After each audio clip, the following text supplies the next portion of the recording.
Continue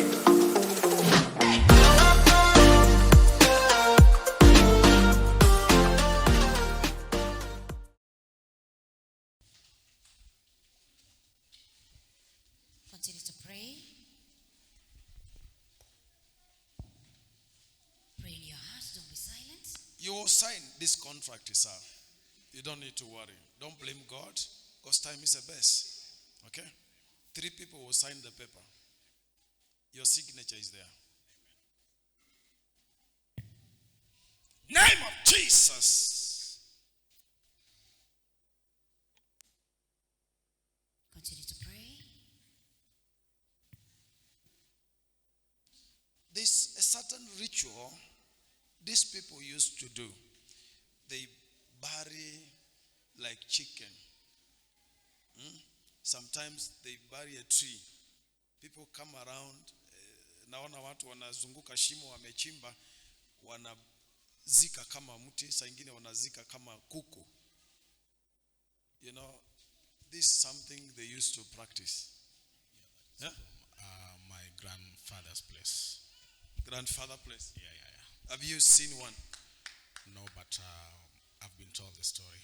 You know the story? Yeah. You know, out of this practice, when they are burying chicken, they could call those chicken names. There were some names given to that chicken. Now, bad enough, they never knew some of the names are names of children in the family. They will go to school, they will try, but their future is buried on the ground. Okay? That's why they cannot succeed in marriage, in life.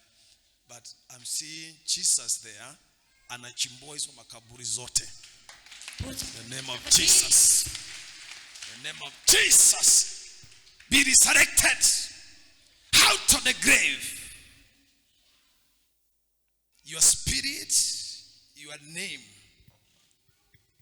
was mentioned in that ritual. And you came to inherit that name later on. I was named after my grandfather. After him, I bring you back to life in Jesus' name. Put your hands together for Jesus.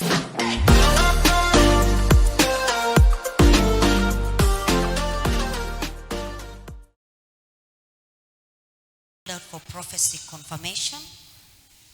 We have a gentleman that you have prophesied to, something to do with a contract, and also something that happened traditionally back at home. Maybe we can just hear from him. Karibu sana ndugu, tuambie majina yako na neno la unabii ambao umetolewa. It's well, church. I'm Joseph, and I'm here to confirm on the prophecy from the man of God. One is about the name Joseph Wamkoya. This is a name that I was given personally by my grandfather. When I was born, he drove all the way from home to the hospital, carried me, and he gave me these names: Joseph George Wamkoya Kadima. And he was a great man. He was a DO back then.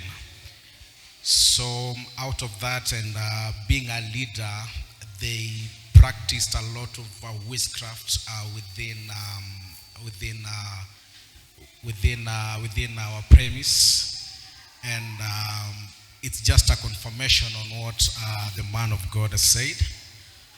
I deal with tenders, and so far I've met like 3 contractors, and we've talked about business close to 27 million each.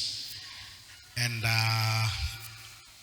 after the business proposal and everything, then everything comes to a still. So it is a confirmation, and I'm gladly here to attest to that. Okay, now that God has spoken, it is a sign that you are free and everything is done. You are now going for your testimony in Jesus' name. Amen. Put your hands better for Jesus.